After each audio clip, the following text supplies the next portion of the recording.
Actually কথাটো এনেকুৱা হ'ল যে যদি ইয়াৰ পৰা গুচি যায় এনে অট'মেটিক বন্ধ হৈ যাব। তেওঁলোকে চবে একগোট হৈছে যে আমি যদি কৰ্মসংস্থান হেৰুৱাই দিওঁ তেনেহ'লে আমাৰ এনে বন্ধ হ'ব। বন্ধ মানে কালিৰ পৰা OPD যদি ষ্টাৰ্ট হৈ গৈছে তাতে তেনেহ'লে বন্ধ হৈ যাব। এইটোতো আমাক কিবা এটা কৰক আৰু সেইটোৱে আৰু ৰাইজৰ সহায় বিচাৰিছে, আপোনালোকৰ মিডিয়াৰ সহায় বিচাৰিছে। তেওঁলোকে কৈছে আমাৰ ছ'চিয়েল মিডিয়াৰ যোগেদি চৰকাৰক আমি মানে অনুৰোধ জনাইছোঁ যে আমাৰ এই কোকৰাঝাৰ হস্পিটেলটো আকৌ ৰিষ্টাৰ্ট কৰি দিয়াৰ কাৰণে আমি অনুৰোধ জনাইছোঁ। বৰ্তমান ইয়াতে ডক্টৰ চকচৰ তাতে শিফটিং হৈ গৈছে। এইটোৱে আমি অনুৰোধ জনাইছোঁ যে ৰিষ্টাৰ্ট কৰি দিব লাগে আমাক। আৰু আমাৰ এই ছ'চিয়েল মিডিয়াৰ যোগেদি আপোনালোকৰ মিডিয়াৰ যোগেদি আমি কোকৰাঝাৰৰ যিমান ৰাইজ আছে তেওঁলোককো আমি অনুৰোধ জনাইছোঁ যে যদি ওচৰৰ পাছৰ যিবিলাক গাঁও আছে তেওঁলোকতো আমি এতিয়া গৈ ক'ব নোৱাৰোঁ, তেওঁলোকৰো কিবা যদি মতামত থাকে আপোনালোকৰ মাজেদি তেওঁলোকো আমাক জনাব পাৰিব। আহ্বান জনাইছোঁ যে যাতে কাৰণ এইটো আমি শান্তিপ্ৰিয়ভাৱে মানে মানৱ সেৱা এইখিনি আমি কৰিব বিচাৰিছোঁ আৰু চৰকাৰী অনুৰোধ। তাৰমানে আমাৰ যিটো 69 বছৰৰ পৰা ইয়াতে যিটো আমাৰ কোকৰাঝাৰ RNB Civil Hospital যিটো এই হস্পিটেলটো আমাৰ যে দেৱৰগাঁও বেচৰগাঁৱৰ যিটো আমাৰ মেডিকেল কলেজ হৈ আছে তাতে শিফটিং কৰি আছে।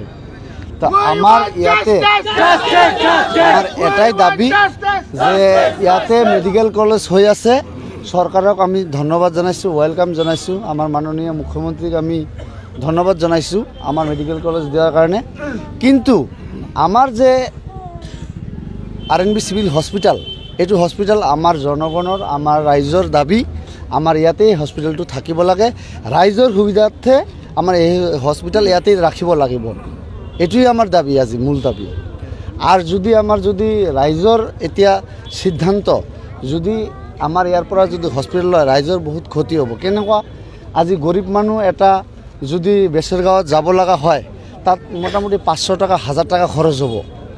লগতে আমাৰ ৰাতিৰ বেপাৰ আছে, ইয়াতে হোটেলৰ ব্যৱস্থা নাই, ইয়াতে খোৱা বোৱাৰ ব্যৱস্থা নাই, মানুহৰ বহুত অসুবিধা হ'ব। সেইটোৱে আমি চৰকাৰক আহ্বান জনাইছোঁ যে আমি দৃষ্টিগোচৰ কৰিব বিচাৰিছোঁ। এইটোৱে চৰকাৰক বুজাব বিচাৰিছোঁ যে আপোনালোকে চিন্তা কৰক যে আমাৰ ৰাইজৰ ক্ষতি হ'ব।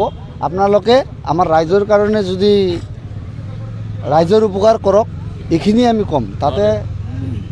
তাতে যিটো আমাৰ হস্পিটেলৰ ব্যৱস্থা নাই, খোৱা দাৱাৰ ব্যৱস্থা নাই, যিটো এক্সপেণ্ডিচাৰৰ কথা, গৰীব মানুহ কি হ'ব অৱস্থাটো। আৰু আমাৰ ইয়াতে ড্ৰাগ ডিলাৰ এছ'চিয়েশ্যনৰ পৰা আমি সভাপতি হিচাপে এটা কথা ক'ব বিচাৰিছোঁ যে আমাৰ যে এইবিলাক ইয়াতে যে ইমান আমাৰ দোকান আছে, কৰ্মসংস্থান আছে, আমাৰ এইবিলাক ল'ৰাবিলাক ছোৱালীবিলাক যিবিলাক কাম কৰি আছে আমাৰ ইয়াতে, তেওঁলোকৰ এটা ভৱিষ্যত আছে। এওঁলোকে ঘৰত এই টকালৈ পোহপাল দি আছে। আৰু আমাৰ হেল্থ ছেক্টৰটো এনেকুৱা যে স্বাস্থ্য এটা মানুহৰ কাৰণে এটা ডাঙৰ বস্তু। কাৰণ সেইকাৰণে আমি এটা সেৱা কৰি আছোঁ। ইমান পুৰণি হস্পিটেল ইয়াতে চবে গম পায়, পটককৈ যদি এইটো চেঞ্জ কৰি দিয়ে আমাৰ বহুত অসুবিধা হ'ব। সেইটোৱে আমি চৰকাৰৰ ওচৰত আমি অনুৰোধ জনাইছোঁ যে বাৰে বাৰে কালিৰ পৰা আমি এটাই আমাৰ অনুৰোধ যে আমাৰ এইটো থাকিব লাগে।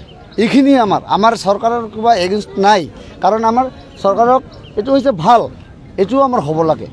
এইখিনিয়ে আমাৰ দাবী।